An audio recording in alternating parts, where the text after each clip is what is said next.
Hi guys! Samahan niyo ulit akong gumawa ng soft gel nail extension with isolated nail art. So, dito nga gusto ni client ang long nails at sabi nga niya, ako na nga raw daw ang bahala sa design. Basta ang gusto niyang color ay black and white.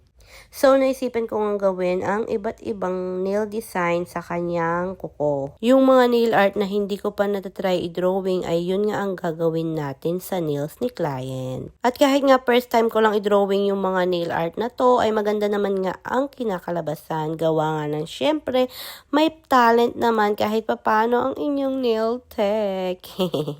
At habang unti-unti kong natatapos ang nail design ni client ay nagugustuhan na nga niya ang mga kinakalabasan nito.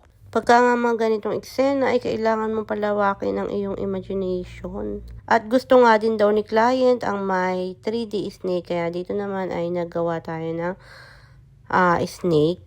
May tutorial nga pala ako ng 3D snake na to, kaya kung gusto nyo malaman, check nyo na lang yung mga previous reels ko. At lagi kong sinasabi na kung talagang passion nyo to ay practice lang ng practice at magagamay nyo din. Sobrang nalibang nga ako sa paggawa ng nail art ni client at hindi ko nga namalayan na inabot na nga kami ng 2.5 hours. Sakto lang din naman dahil before nga ako matapos ay may 30 minutes pa ako para naman sa next client. And this is her nails. At kung nagustuhan mo nga ang video na to, baka naman pwedeng pa-like and share na rin. Thank you so much and God bless you all.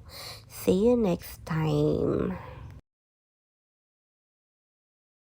At kung nagustuhan mo ang video nito, pa-like and share naman. Thank you so much. God bless you all.